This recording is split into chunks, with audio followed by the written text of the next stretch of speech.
Hello everyone and welcome to SuttonsDaze and 52 weeks of canning. Earlier this year I promised you some not so ugly chicken, and that is what we are doing today. It's something that takes a little bit more time, and it just so happens that I have a little bit more time and the oven's ready. So preheat your oven to 350. Grab your chicken. It does not have to be chicken breast. It can be any chicken that you have. I am using boneless, skinless chicken breast. You'll see why later. And we are going to pop this in the oven for about 30 to 45 minutes until it is almost completely cooked all the way through. You don't want it browned, okay? You just want it to cook slow and low so that you have a nice end product. Okay, let's go. So as you know, a lot of people have preferences with the chicken where they don't want it to look as ugly. They want it more presentable. And this is a wonderful option for that. So once the chicken cools down, then you just go through and you cut it up into some nice pieces. Okay, just like you would do if you were making this in a restaurant or some kind of dish where the chicken is very visible. Okay, and we're just going to chunk it up like this. You want to be careful not to shred it.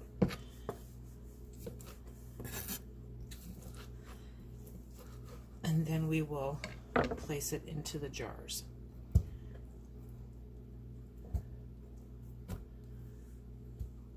Now, if you're making casseroles or that kind of thing, this is not necessary, because most of the time the chicken ends up shredded anyway, right?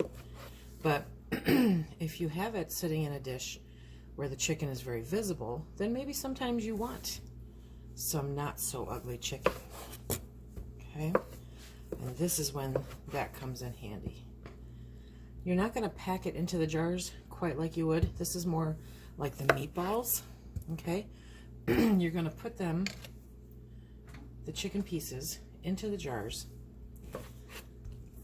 so that they fit, but so that you're not mashing them. I have done no seasoning of this meat at all. There we go. So it's just plain chicken. There we go.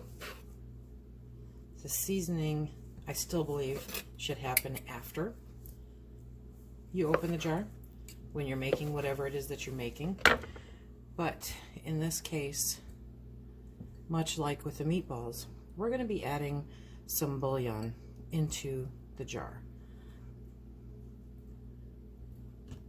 And all that does is add to the chicken flavor, and it adds some sodium. So if you have sodium issues, you can use a low sodium bouillon, but this is all good.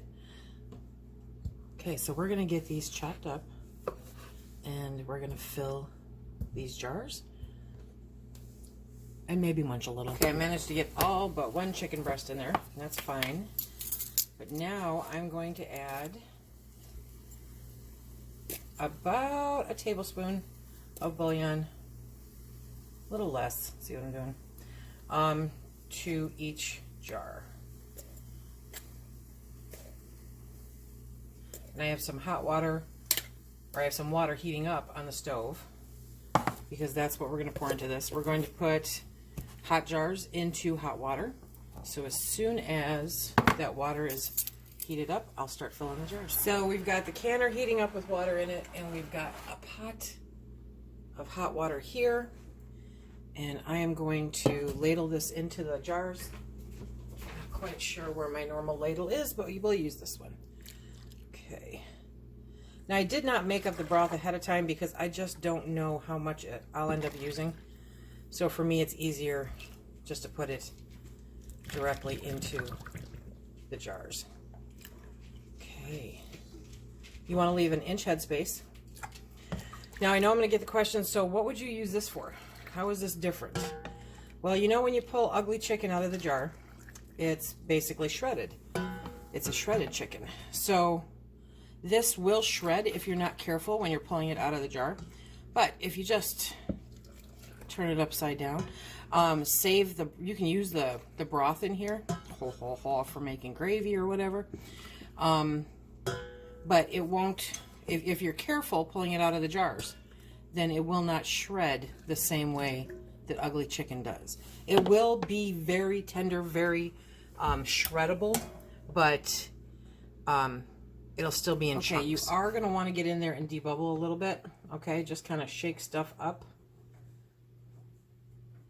There you go. You want to be careful not to shred the chicken while you're doing it. Kind of defeats the purpose. But get in there and kind of just make sure, wiggle stuff around. Try to get any air that might be trapped underneath there out.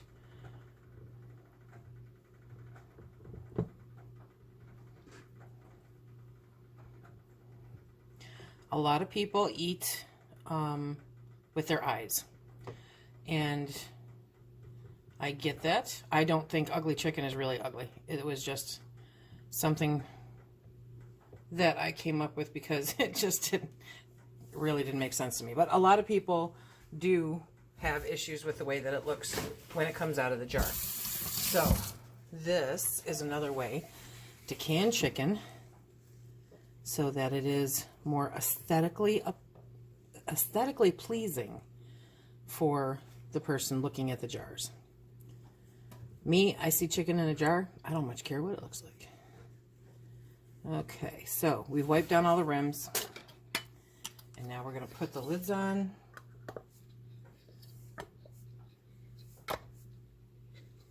And if you prefer having chunks of chicken in your soup, this is very doable. You just empty this entire thing into a pot, add probably a little bit more broth, and you are good to go. Add some vegetables, add some noodles. It's like the quickest chicken soup you've ever made. Okay, so we're going to get the rings on. Remember, you want to do it finger tight, just like that. We're going to get these in the canner, and we're going to can these because they are 1.5 jars. Whoops. You can do these in pints, and you can do these in quarts. I like the 1.5. It works for Phil and I for this type of canning project. So because they're 1.5, we're going to can them at the quart time, which is 90 minutes. Okay. There we go. Super simple. Look how pretty. Okay. So we've got these in the canner. We're going to put the lid on, and we're going to let that vent for 10 minutes. Okay, we let the canner depressurize naturally. Very important step. Don't rush it. And now we are going to pull them out of the canner. Let's see what we got.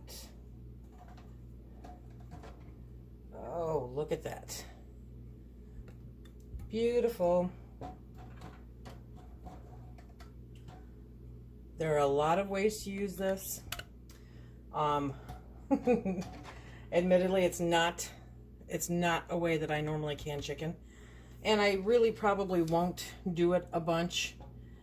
Just because we're perfectly content with our ugly chicken. However, this is an option if you don't like certain things about the ugly chicken. Okay? But it's all good. Definitely all good. When you pull this out of the jar, it helps, it keeps a lot of its shape, so it's easier to do different things with. And later this week, we will be bringing you along on one of the ways that we're going to use it. It was inspired by Linda over at Linda's Pantry because we were chatting about it, and she is just so tickled that I'm making some not so ugly chicken. Okay, so this is our not so ugly chicken. Look at it bubble. Very, very nice. You notice it all kept its shape, so that's nice. It cleans up much easier than the ugly chicken does, but clean up, that just means that you're not taking a brush to the inside. I have never found it to be a huge issue to clean up the jars from ugly chicken. Just fill them with water until you have a chance to use a brush on the inside of them, and it comes out. But for this, you probably won't even have to do very much of that. You can use any bouillon or stock that you want. We used, this time, we used our Thrive bouillon. It's what I've got handy. I really, really like the taste of it, so it's going to come in handy with this. Obviously, it was the chicken flavor that we used.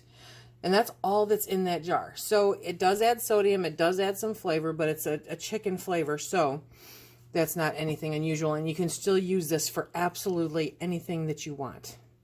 Love it, love it. And you can cut them to size. I mean, I'm admittedly lazy. I could have cut these and cubed them much smaller than what I did. So that's another option also. For that, though, it might be easier to cut those really, really big chicken breasts in half before you cook them so that they're not as thick, and that gives you a little more ease when you're working with it. Okay, that's it. That's how we canned our not so ugly chicken. I hope that you all enjoyed this, and until next time, be safe.